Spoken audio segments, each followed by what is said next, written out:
Shalom, selamat siang sahabat-sahabatku, saudara-saudaraku, kekasih-kekasih Tuhan yang diberkati dan dicintai oleh Tuhan.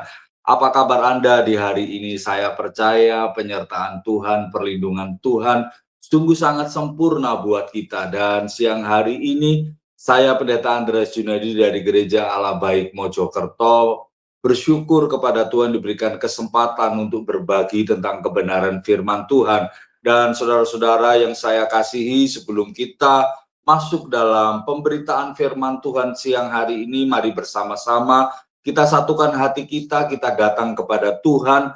Percayalah bahwa karena Tuhan, karena penyertaan Tuhan, karena hikmat Tuhanlah yang menjadikan kita ada sebagaimana kita ada sampai hari ini. Mari kita berdoa. Kami sungguh sangat bersyukur ya Tuhan, kalau siang hari ini kami masih diberikan kesempatan untuk membaca, merenungkan, bahkan meneliti tentang kebenaran firman-Mu. Dan kami percaya kehendak Tuhan adalah kami menjadi pelaku-pelaku daripada firman-Mu. Apapun yang sedang kami hadapi saat ini Tuhan, firman-Mu segalanya bagi kami. Firman-Mu adalah pelita bagi kaki kami, firman-Mu adalah terang bagi jalan-jalan kami. Kalau saat ini Tuhan, di antara kami ada yang sedang berjalan tanpa tujuan, ada yang sedang berjalan dalam kegelapan. Kami rindu firman-Mu lah jawaban bagi kami. Firman-Mu lah yang menjadi terang bagi setiap jalan kami Tuhan. Tuhan, kami butuh akan firman-Mu. Karena setiap perkataan-Mu adalah firman yang hidup. Bukan kata-kata manusia yang kami harapkan, sebab perkataan manusia tidak akan bisa mengubahkan hidup kami. Tetapi kalau siang ini Engkau sendiri yang berbicara bagi kami percaya Tuhan, yang sakit Tuhan sembuhkan, yang susah Tuhan hiburkan, yang berbuat berat Engkau berikan kelegaan, bahkan yang sedang berputus asa Tuhan membangkitkan kembali semangat kami. Di dalam nama Tuhan Yesus, Tuhan memberkati program ini dari awal hingga pada akhirnya. Setiap alat yang kami pakai, Tuhan kuduskan agar nama Tuhan dipermuliakan melalui apa yang kami dengar saat siang hari ini Tuhan. Hanya di dalam nama Tuhan Yesus. Kami sudah berdoa, kami mengucap syukur, dan kami sambut kebenaran firman-Mu. Haleluya. Amin.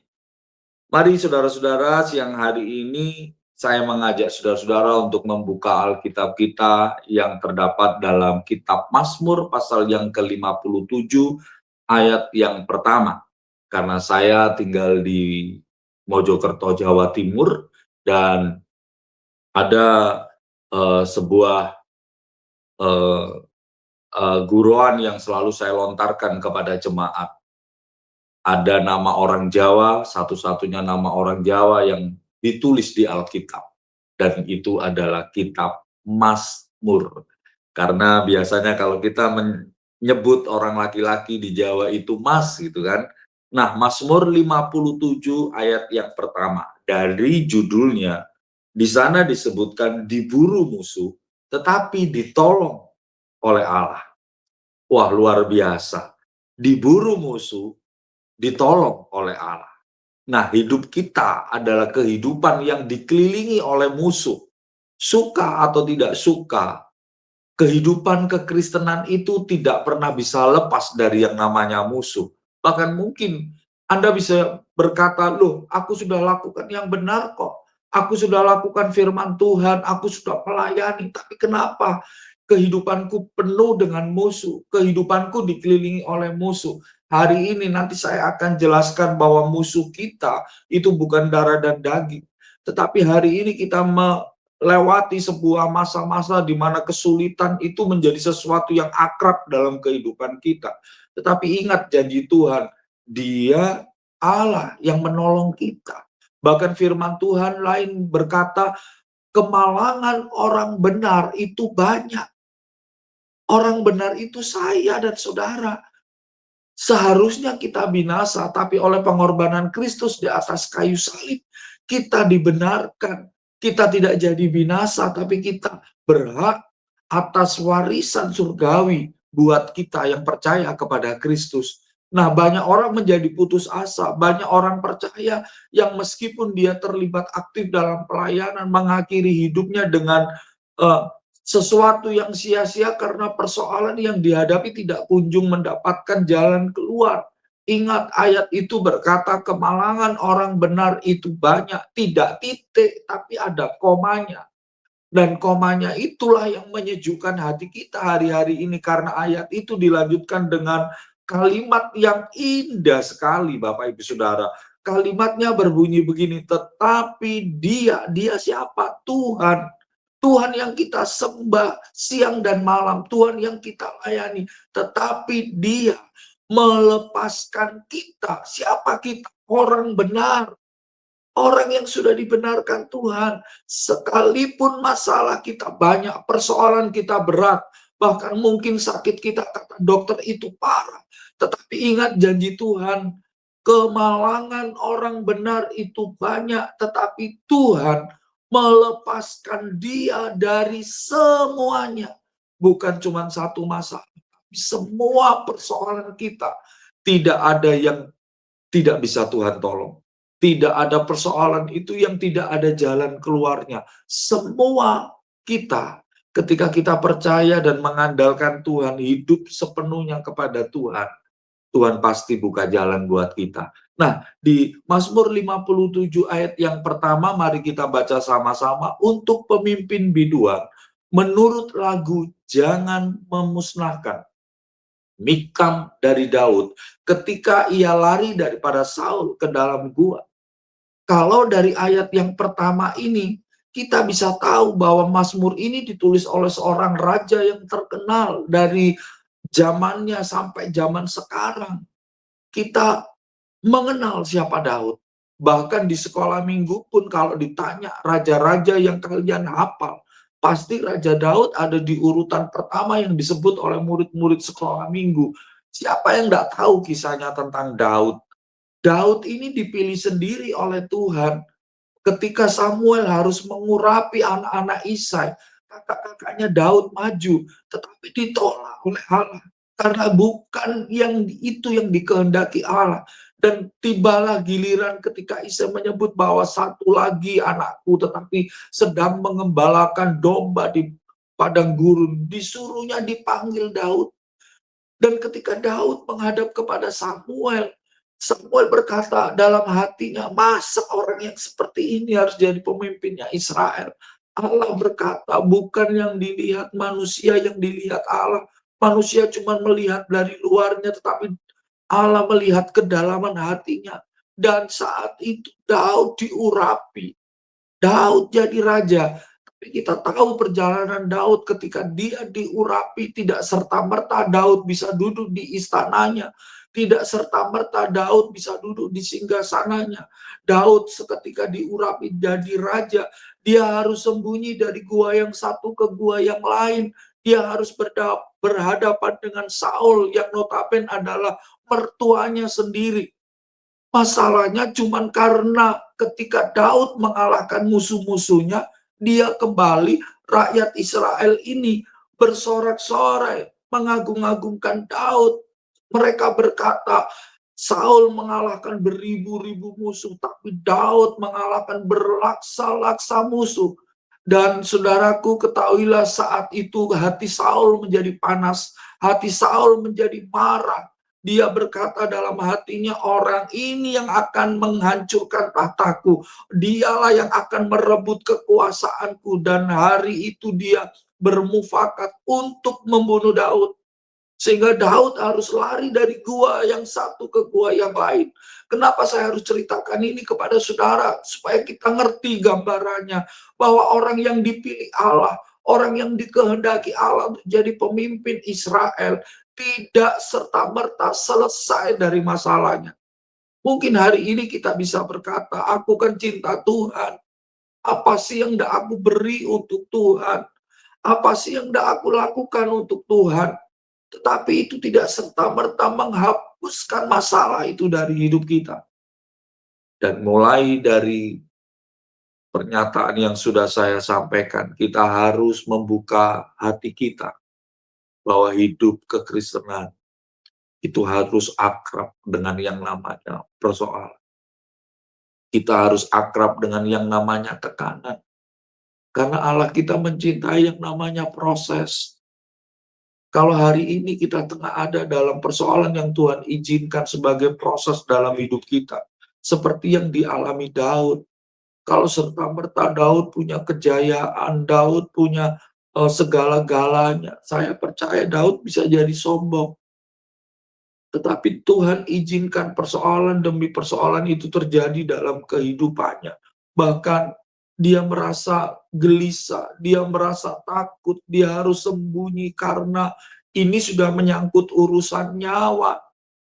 Ada orang-orang yang datang kepada saya dan berkata, "Kenapa aku sudah cinta Tuhan, tapi mertuaku kok tidak segera mengasihi aku? Hatiku selalu dibuat jengkel pendeta dengan ulah mertuaku." Bahkan dia bilang, "Untung loh pendeta, saya ini Kristen. Kalau enggak sudah saya pesantren mertua saya." Saya berdoa setiap saudara tidak ada niatan yang seperti itu. Mari punya pikiran yang positif di hadapan Tuhan. Kadangkala kita tidak mengerti bahwa semua Tuhan izinkan. Tidak ada satupun yang kebetulan. Tuhan mengizinkan segala sesuatu dalam hidup kita. Karena Tuhan punya rencana yang indah buat kita. Tuhan punya rencana yang dahsyat buat Daud. Dan kita perhatikan, justru Daud juga punya kesempatan untuk bisa membunuh Saul. Tapi Daud ingat firman Tuhan yang berkata, "Jangan kau jamah hamba yang kuurapi." Daud mau taat, Pak, Bu, teman. Daud mau taat sekalipun Daud punya kesempatan untuk menghabisi musuh yang membuat dia takut. Saya simpulkan dari sikap Daud, sekalipun saudara bisa mengatasi masalah saudara, sekalipun menurut saudara, saudara mampu untuk membuka jalan keluar sendiri buat saudara, dengar baik, kedaulatan Tuhanlah yang harus terjadi dalam kehidupan kita. Perbanyaklah bergaul dengan Tuhan supaya Tuhan melihat bahwa kita menjadi pribadi yang taat di hadapan Tuhan. Amin, Bapak Ibu Saudara. Nah, hari ini saya mau sharing buat Bapak Ibu Saudara, mari kita belajar sama-sama. Sekalipun kita merasa bahwa ketika dalam persoalan, ketika dalam masalah, kita bertanya, kenapa sih Tuhan izinkan ini terjadi? Tuhan ada di mana? Kenapa sepertinya Tuhan tidak lakukan apa-apa buat kita? Nah, dari Mazmur 57 ini kita akan belajar apa yang dilakukan Allah ketika kita orang yang dikasihinya, ketika kita orang pilihannya, sedang ada dalam kesesakan, sedang ada dalam tekanan yang berat, mungkin sedang ada dalam linangan air mata kita. Mari Bapak Ibu Saudara, kita belajar dari apa yang dilakukan oleh Daud, dari apa pengalaman yang sudah Daud terima, dan kita juga akan belajar apa yang Tuhan lakukan untuk orang-orang yang dikasihinya. Bapak Ibu Saudara percaya bahwa kita ini orang pilihan Allah? Amin. Bapak Ibu percaya bahwa kita ini dikasih Allah, kalau Allah menolong Daud, Tuhan kita juga menolong kita hari ini. Nah, kita akan belajar dulu apa sih yang Tuhan lakukan. Jangan marah dulu sama Tuhan. Jangan kita itu negatif dulu sama Tuhan dan berkata bahwa Tuhan tidak mau lagi menolong aku, Tuhan meninggalkan aku, Tuhan sembunyi terhadap aku ini sudah terlalu berdosa sehingga Tuhan tidak terima aku. No, Tuhan tetap Tuhan yang melakukan caranya yang terbaik untuk melindungi dan menolong kita orang-orang yang dikasihinya. Nah, kita akan belajar yang pertama, apa yang dilakukan Tuhan ketika Tuhan melihat orang yang dikasihinya sedang dalam kesesakan. Di ayat yang kedua dari Mazmur 57, saya bacakan buat saudara. "Kasihanilah aku ya Allah, kasihanilah aku, sebab kepadamulah jiwaku berlindung." Daud merasa aman, Daud merasa tenang, kalau Tuhan yang menjadi pelindung dalam kehidupannya. Dengan kata lain saya simpulkan, sekalipun kita ada dalam kesesakan, sekalipun kita ada dalam persoalan, sekalipun kita ada dalam tekanan yang berat, sekalipun mungkin hari-hari ini kita berlinangan air mata, ingat, kita punya Tuhan yang melindungi kita. Saya bertanya, kenapa Tuhan itu perlu melindungi saya dan saudara? Jawabannya adalah kita ini berharga, Pak. Hidup kita ini berharga, Bu, di mata Tuhan. Itulah sebabnya kenapa Allah perlu melindungi kita. Dan perlindungan Tuhan itu sempurna buat kita yang percaya kepadanya. Boleh kita berkata bahwa dunia di mana kita ada saat ini adalah dunia yang jahat. Segalanya kita ini dikelilingi dengan apa yang tidak kita suka. Orang gampang marah, orang gampang tersinggung, orang gampang melakukan kejahatan, orang gampang merugikan kita. Tapi perlindungan Tuhan itu nyata buat saya dan buat saudara. Suatu ketika kami diundang untuk melayani perayaan Natal di salah satu gereja yang letaknya ada di atas gunung.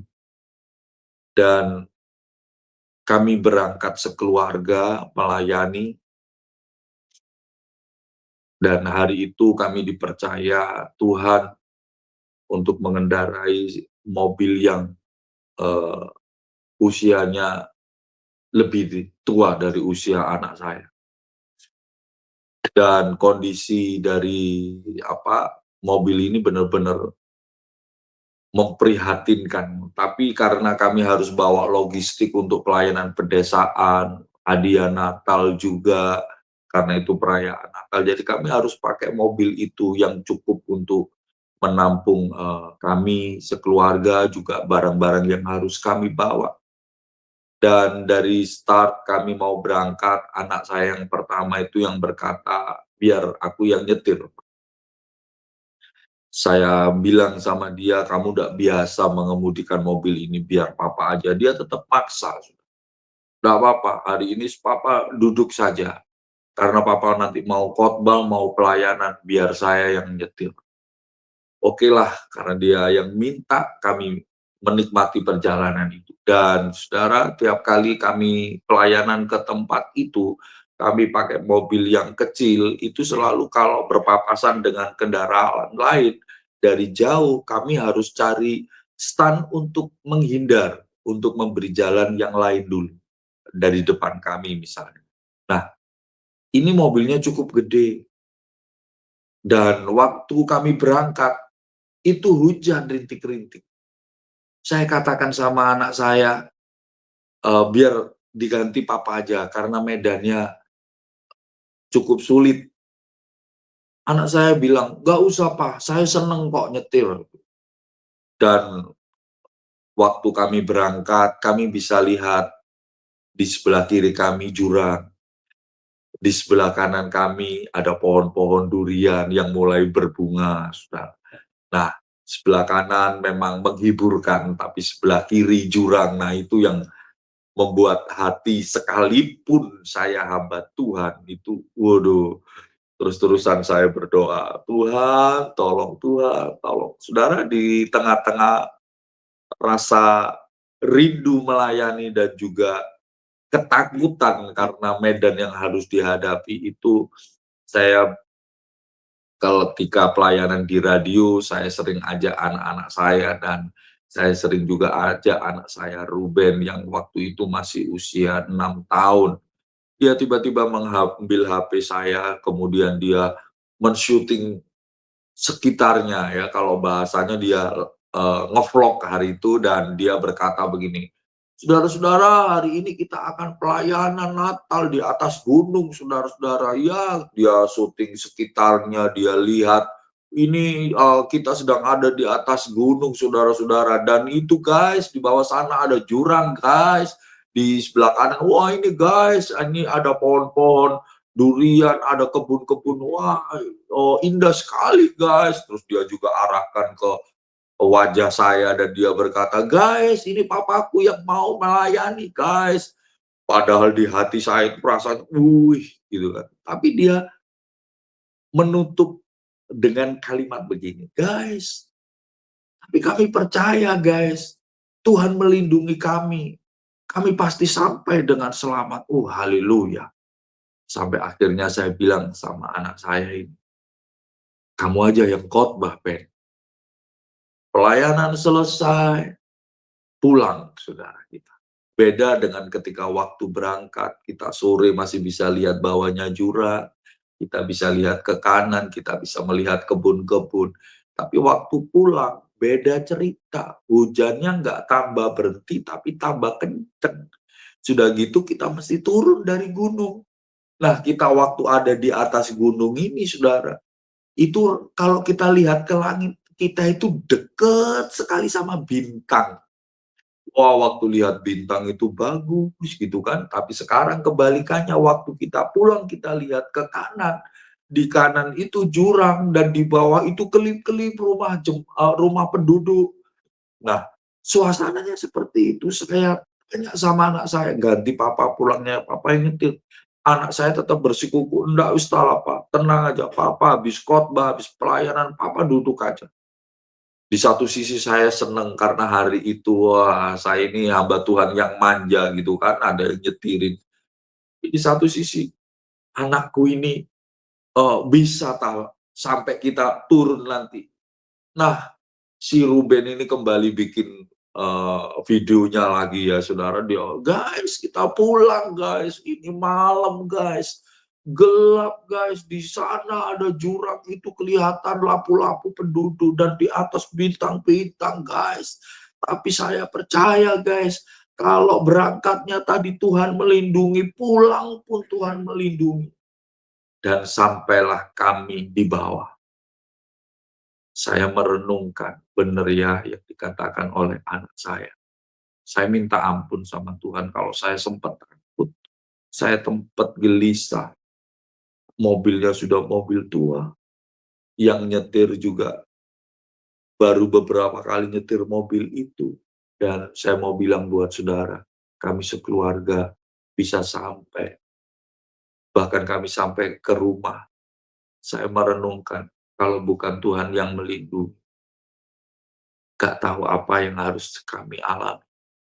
Mungkin Bapak, Ibu, Saudara pernah mengalami hal-hal, dihadapkan dengan situasi-situasi yang membuat kita gelisah, membuat kita takut, membuat kita merasa, "Tuhan, aku tidak mampu." Percayalah, ketika kita ada dalam kesesakan, ketika kita ada dalam tekanan yang berat, Dia Tuhan yang turun.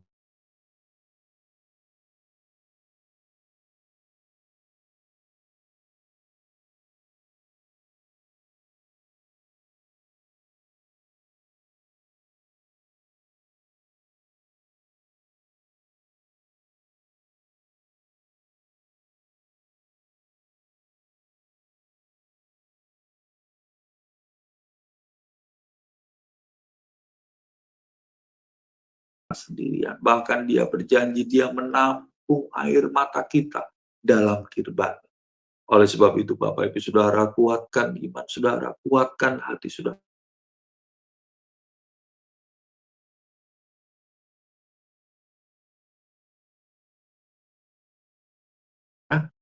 Nah, yang kedua, yang pertama, apa yang dilakukan Allah ketika orang yang dikasihinya sedang dalam kesesakan? Dia melindungi. Dan yang kedua, di ayat yang ketiga di sana dikatakan, "Aku bersedia menyelesaikannya bagiku." Yang kedua, Allah itu punya keahlian. Satu-satunya yang bisa selesaikan masalah saya dan saudara, Yesus Kristus namanya. Jangan pernah terkecoh dengan tawaran-tawaran dunia ini. Jangan pernah saudara disesatkan dengan tawaran-tawaran Tuhan yang lain. Tetaplah percaya, seberat apapun yang kita hadapi hari ini, kita punya Tuhan yang menyelesaikan masalah kita. Kita punya Tuhan ketika turun tangan dan ketika Dia tertarik untuk menyelesaikan masalah kita. Wah, Tuhan kalau menyelesaikan tidak setengah-setengah, Tuhan menyelesaikannya sempurna buat kita. Alkitab bercerita tentang seorang perempuan yang bernama Hana. Dia punya suami yang bernama Elkana, tapi suaminya ini tidak setia. Ketika didapati Hana ini mandul, suaminya ini memadu kasih dengan yang namanya Penina. Dan madu daripada Hana ini tiap hari melukai hati Hana. Alkitab berkata tiap hari Hana ini dibuat berlinang air mata oleh kelakuan madunya dari suaminya ini, saudara. Tetapi apa yang dilakukan Hana? Dia datang ke rumah Tuhan. Dengan kata lain, manusia nggak bisa ngerti perasaanku. Manusia nggak bisa tahu tentang air mataku. Mungkin hari ini engkau adalah seorang istri yang malam hari engkau menangis akan segala hal yang dilakukan oleh suamimu, oleh anak-anakmu, dan mereka tidak pernah tahu tentang tetesan air matamu. Dengar baik, Bu, ada Tuhan yang ngerti, ada Tuhan yang siap menyelesaikan masalah kita. Dan Ana datang ke rumah Tuhan. Ana berdoa kepada Tuhan. Dan Tuhan mendengar apa yang menjadi keluhan hati daripada Hana. Dan Tuhan menyatakan apa yang menjadi kerinduan Hana. Dijawab oleh Tuhan. Dan hari itu, sejarah mencatat, Alkitab mencatat, Hana melahirkan seorang nabi yang besar. Bahkan setelah Samuel, ada adik-adik yang lain bagi Samuel. Dengar baik, apa yang menurut manusia, apa yang menurut pandangan dunia ini tidak ada artinya, tidak ada harganya, bahkan nasibmu tidak akan pernah berubah, keadaanmu tidak akan lebih baik. Ingat Pak, Bu, teman, hidup kita tidak tergantung dari perkataan manusia, tetapi hidup kita ditentukan oleh perkataan Allah. Ketika kita mempercayai firman, ketika kita mempercayai Tuhan kita, Tuhan yang sanggup untuk menyelesaikan persoalan kita, datang pada Tuhan. Tuhan pasti tolong kita. Suatu ketika ada seorang ibu yang datang kepada kami, singkat cerita, dia minta waktu untuk bisa bicara dengan saya. Dan istri saya menyampaikan kepada saya, dan saya katakan, oke, di hari ini saya ada waktu untuk ngobrol dengan ibu ini. Dan singkat cerita, dia cerita tentang keadaan. Dia cerita bahwa hidupnya tengah terlilit hutang, dan hutangnya ini di pinjaman online. Saudara tahu kan pinjaman online itu bagaimana? Dan ibu ini tidak tahu harus bagaimana menyelesaikannya karena sudah benar-benar terikat dan terbelit dengan hutang-hutang. Saya berkata kepada ibu ini, kita memiliki Allah yang setia dan yang adil, yang akan mengampuni dosa kita ketika kita mengakuinya. Datang pada Tuhan, akui semua kesalahan kita. Dan ketika kita bertobat, surga itu langsung turun tangan. Terakhir sebelum saya berpisah dengan ibu ini, saya sampaikan pesan, daripada saya hidup terbelit oleh hutang, lebih baik apa yang saya punya saya jual, saya lunasi hutang. Saya sampaikan kepada ibu ini, kalau ibu punya harta apapun yang bisa dijual, lebih baik dijual untuk melunasi hutang-hutang ini. Saudara, ibu ini pulang dan pagi-pagi sekali ibu ini langsung memberitahu ke istri saya dan menyampaikan, Tuhan itu ajaib dan Tuhan buka jalan keluar. Kami jadi penasaran. Ternyata ibu ini punya rumah yang belum pernah dia tinggali. Dan dia memutuskan untuk jual rumah. Saya mau sampaikan kepada Bapak, Ibu, Saudara, hari ini datang pada Tuhan. Utarakan isi hati kita kepada Tuhan. Dan percayalah, Dia punya kuasa yang bisa menolong kita. Mungkin kalau kita datang kepada manusia, kita cuma bisa dapatkan simpati dari dia. Tetapi dia belum tentu berkuasa untuk menolong kita. Dia mau mendengar setiap cerita kita. Dia mau untuk mendengar setiap persoalan yang tengah kita hadapi. Tapi mereka belum tentu mampu untuk menolong kita. Hari ini apapun yang menjadi persoalan kita, datang pada Tuhan yang ahlinya menyelesaikan persoalan kita, yang ahlinya menolong kita. Suatu ketika saya bersyukur oleh kemurahan Tuhan bisa membeli sebuah rumah, membangun sebuah rumah di salah satu kota di tempat kami melayani waktu itu. Dan apa terjadi ketika rumah ini sudah berdiri, ada tetangga yang tidak terima dengan, eee, pembangunan rumah itu. Usut punya usut ternyata tanah di mana rumah yang saya dirikan itu adalah tanah bekas warisan keluarga dari tetangga ini, Saudara. Dan dia mengajukan tuntutan, pertama di tingkat desa, di tingkat kelurahan, dan tidak ditemukan titik temu karena saya punya sertifikat dan itu resmi dikeluarkan oleh Badan Pertanahan Negara. Kalau dia merasa bahwa pembagian warisan itu tidak adil buat dia, kan harusnya bukan kepada kami, harusnya kepada orang tua mereka, gitu kan. Akhirnya mereka melanjutkan masalah ini sampai ke tingkat pengadilan. Saudara, waktu itu ada 9 orang yang ikut digugat oleh tetangga kami ini, dan saya ada di nomor urutan yang ke-9. Dan yang ke-9 ini bersepakat untuk berkumpul di rumah saya, membicarakan kelanjutan daripada gugatan tetangga ini, Saudara.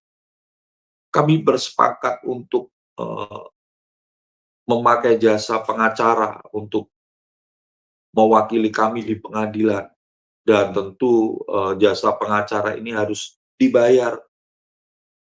Kami berembuk, yang pertama bersedia sekian, yang kedua sekian, yang ketiga sekian, sampailah di urutan yang ke-9, yaitu saya. Saya berkata kepada mereka, "Jadi saya harus urunan berapa? Saya harus nyumbang berapa untuk pengacara ini di tingkat pengadilan?"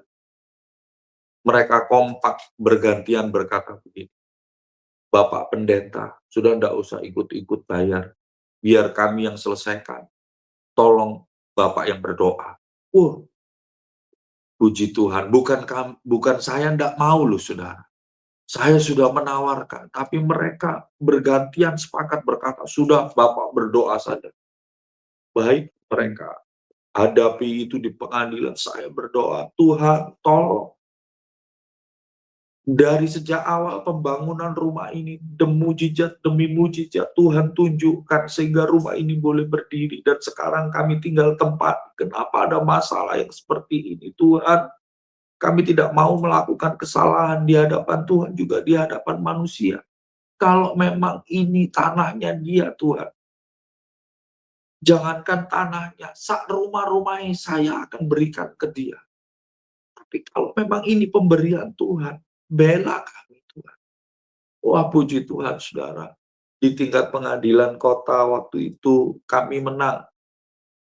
Tapi mereka ini melanjutkan itu sampai pengadilan kota Surabaya. Dan kami rembukan lagi karena harus pakai jasa pengacara lagi untuk di Pengadilan Tinggi Surabaya. Dan peristiwa yang kedua terjadi lagi. Mereka sepakat punya kesimpulan begini, kalau yang pertama, sampean berdoa dan kita menang. Yang kedua pun, sampean tetap berdoa, kita yang urunan. Wah, haleluya. Saya berdoa. Saudara, singkat cerita, di tingkat pengadilan tinggi pun kami menang. Dan si tetangga tetap tidak terima, naik sampai ke Mahkamah Agung. Dan biayanya untuk sampai ke tingkat Jakarta itu lebih besar jasa advokatnya. Ini pun berebut di rumah saya tetap menjadi tempat rebukan. Kami semua bicara begini, begini, begini. Akhirnya kita sepakat. Kita bayar pengacara untuk tingkat itu. Dan untuk yang ketiga kalinya mereka tetap berkata, "Pendeta tetap berdoa saja." Saudara, saya berdoa sama Tuhan, beri belas kasihan-Mu Tuhan. Hana ditolong Tuhan, Daud ditolong Tuhan, Paulus ditolong Tuhan. Tuhan pasti menolong saya. Dan puji Tuhan pada akhirnya Jakarta pun memutuskan kami menang. Hari ini, persoalan apa yang tengah menghimpit saudara? Sakitkah saudara? Dengar baik, firman Tuhan dengan jelas berkata, oleh bilur-bilur Yesus kamu sudah, bukan kamu akan, kamu sudah sembuh. Sementara mungkin sekarang Anda berbaring di tempat tidur saudara, di rumah sakit di mana saudara dirawat. Saya mau katakan kepada saudara, janji Tuhan ya dan amin. Pegang janji Tuhan dalam kehidupan saudara. Dia sudah menyembuhkan kita. Dan perkatakan firman itu berulang-ulang. Sekalipun mungkin dokter berkata penyakit kita parah, tidak ada obatnya. Kanker kita sudah stadium 4. Kita sudah seluruh tubuh dikelilingi oleh sakit. Dengar baik, Tuhan bisa selesaikan persoalan kita. Tuhan bisa selesaikan masalah kita. Tuhan sudah sembuhkan kita. Asal kita mau percaya. Amin, Bapak Ibu Saudara. Yang pertama, Tuhan melindungi kita. Yang ketiga, Tuhan menyelesaikan masalah kita. Kalau kita tahu bahwa dia spesialis untuk menolong dan menyelesaikan masalah kita, kenapa kita harus nggak percaya? Kenapa kita masih ragu-ragu kepada Tuhan kita hari ini? Ketika mungkin Bapak Ibu Saudara menyaksikan renungan firman Tuhan ini, mendengar renungan firman Tuhan ini, kuatkan iman saudara. Bangkitkan iman saudara. Jangan pernah ragu, jangan pernah bimbang, jangan pernah kecewa sama Tuhan. Ada satu pujian yang berkata, berkali-kali kau menolong, berkali-kali kau kuatkan, dalam rasa sakit engkau ada, Yesus setia. Rasa sakit, bisa saja kita sakit secara fisik hari ini, bisa saja kita sakit karena karena ulah dari orang-orang yang ingin menjatuhkan kita. Bahkan mungkin hari-hari ini ada yang rasa sakit itu ditimbulkan oleh orang dekat-dekat kita. Dengan baik, sampaikan kepada Tuhan. Daud berseru kepada Tuhan, dan Tuhan menyelesaikan masalahnya. Kalau hari ini Bapak dan Ibu, semua saudara-saudara yang kasihi, percaya bahwa Yesus bisa selesaikan masalah kita. Datang kepada Tuhan. Dia menyelesaikan masalah kita. Saya teringat kisah tentang bangsa Israel ketika dipimpin oleh Musa dan mereka harus keluar dari Mesir. Ratusan tahun mereka dijajah di Mesir. Dan Allah menjanjikan sebuah negeri yang penuh limpah dengan madu dan susu. Dan waktu mereka keluar, mereka berhadapan dengan yang namanya Laut Teberal. Di belakang mereka ada tentara Fir'aun yang mengejar dan ingin membinasakan mereka, menghabisi bangsa Israel. Tetapi di depan mereka ada laut yang mustahil untuk mereka seberangi. Kalau pepatah sekarang berkata, seperti makan buah simalakama. Balik mati karena akan berhadapan dengan Fir'aun dan tentara-tentara. Meneruskan perjalanan. Juga mati karena akan tenggelam di Laut Teberam. Tetapi Musa mengambil keputusan, dia berseru kepada Tuhan karena bangsa Israel mulai marah sama dia. Apakah di Mesir tidak ada kuburan sehingga kami harus mati di padang gurun? Apakah di Mesir tidak ada kuburan sehingga kami harus mati dalam laut ini? Dan Musa berseru kepada Tuhan. Yang nampaknya tidak ada jalan keluar. Yang nampaknya ini sudah pasti mati. Karena kami kembali harus berhadapan dengan tentara Fir'aun. Dan meneruskan perjalanan ini, mana mungkin kita bisa selamat. Laut ini dalam. Ini bukan selokan. Yang dihadapi bangsa Israel itu bukan kali kecil atau selokan atau got, tetapi laut, Bapak Ibu. Hari ini mungkin di hadapan kita ada laut yang terbentang, masalah kita yang seolah-olah nggak bisa kita jalani. Tapi beda ceritanya ketika kita berseru kepada Tuhan. akan jadi lain masalahnya waktu Musa berseru kepada Tuhan. Saat itu Tuhan menyatakan pertolongannya bagi bangsa Israel.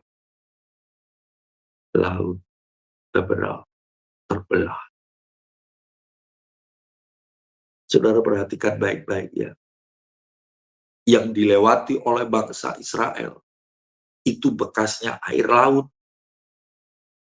Tapi Alkitab dengan jelas menuliskan, menyatakan kepada kita, bangsa Israel melewati tanah yang kering. Dan laut itu di sisi kanan kirinya menjadi tembok bagi mereka. Coba saudara renungkan ini. Kalau Tuhan selesaikan masalah kita, Tuhan gak pernah bekerja setengah-setengah. Dia selesaikan masalah kita tepat sempurna bagi saya dan bagi saudara. Pak, Bu, teman, beratkah beban kita hari ini? Rumitkah masalah yang kita hadapi hari ini? Dan kita merasa seolah-olah gak ada jalan keluar buat kita. Saya mau bilang buat Bapak dan Ibu, di saat kanan, kiri, depan, belakang kita tidak bisa menolong kita, ada Tuhan yang sanggup untuk menyelesaikan masalah kita. Ada Tuhan yang sanggup menolong saya dan Bapak Ibu Saudara. Mari datang kepada Tuhan. Bahkan mungkin ketika kita ada dalam hadirat Tuhan, kita nggak mampu ngomong tentang masalah kita karena terlalu beratnya tekanan kita. Kita cuma bisa nangis di hadapan Tuhan. Saya mau sampaikan kepada Bapak Ibu Saudara, satu-satunya Tuhan yang mengerti bahasa air mata itu cuma Tuhan Yesus kita. Tidak ada air mata kita yang terbuang dengan percuma, Pak, Bu, teman. Tuhan menampungnya dalam kirbatnya yang baru. Dan Tuhan akan kembalikan itu kepada kita dalam sukacita dan sorak-sorai kemenangan. Sebab Dia menyelesaikan masalah kita. Saya mengajak Bapak Ibu Saudara untuk mendalami dan merenungkan firman Tuhan di bagian yang pertama ini, yaitu perbuatan Allah di masa-masa kesesakan kita. Kita orang pilihan Allah, tidak anti dari masalah. Kita pilihan Allah, tidak anti dari tekanan. Bahkan kita orang-orang pilihan Allah masih bisa sakit. Tapi yang saya mau sampaikan buat Bapak Ibu Saudara, jangan pernah meragukan Tuhan kita. Jangan pernah tidak percaya dengan kemampuan Allah kita. Saya sudah jelaskan buat Bapak Ibu Saudara, yang pertama, Allah itu melindungi kita karena sedemikian berharganya kita di mata Tuhan. Semakin kita itu mengandalkan Tuhan, semakin kita itu berserah kepada Tuhan, kita akan tahu cara Tuhan. Yang kedua, ketika kita ada dalam kesesakan, Dia Allah yang siap menolong dan menyelesaikan semua persoalan kita. Saya mengajak Bapak Ibu Saudara yang hari-hari ini, bahkan mungkin saat Bapak Ibu Saudara melihat sharing firman Tuhan hari ini, yang sedang ada dalam tekanan yang berat, yang sedang ada dalam persoalan yang parah. Mungkin Bapak Ibu Saudara merasa bahwa tidak ada yang bisa menolong. Bapak Ibu Saudara merasa bahwa sudah menghadapi jalan buntu. Nggak tahu apa yang harus kita lakukan. Tetap percaya sama Tuhan. Datang kepada Tuhan. Dia Tuhan yang menyelesaikan semua persoalan kita.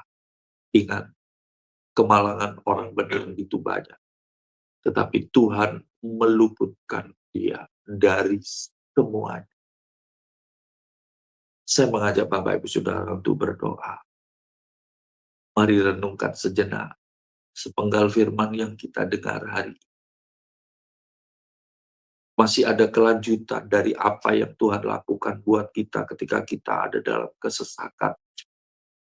Tapi dari dua hal yang kita pelajari hari ini, mari kita renungkan baik-baik. Kalau saya dan saudara bisa ada sampai hari ini, itu bukan karena kuat dan gagah kita. Itu semua karena Tuhan yang melindungi kita. Tuhan yang berperan untuk menyelamatkan kita. Kalau sampai hari ini, oke, kita punya masalah, kita punya persoalan yang berat, sampai hari ini kita tetap ada, kita masih bisa makan, itu karena Tuhan yang menolong kita, Tuhan yang menyelesaikan masalah kita. Bahkan ketika kita mendengar program ini, kita berkata, Tuhan, masalahku berat, tekananku berat. Tapi ketika kita percaya, jangan pernah ragukan Tuhan ya, Dia bisa selesaikan masalah kita. Kalau itu doa Bapak Ibu Saudara, Bapak Ibu Saudara boleh taruh tangan kanan di dada. Saya mau berdoa buat Bapak Ibu Saudara. Tuhan, hamba-Mu terbatas. Tapi dari dua hal yang kami sudah selesaikan hari ini, sudah hamba-Mu sampaikan hari ini, kami mau bangun iman kami mau bangun Tuhan percaya kami kepada-Mu. Bahwa masalah, persoalan, tekanan yang tengah terjadi tidak akan pernah bisa memisahkan kami dari kasih Kristus. Engkau begitu mencintai kami Tuhan. Bahkan mati di atas kayu salib pun Engkau lakukan. Karena begitu berharganya kami di hadapan. Oleh sebab itu kami pun percaya. Apapun masalah yang kami hadapi saat ini Tuhan. Engkau sanggup membukakan jalan bagi kami dalam nama Tuhan Yesus.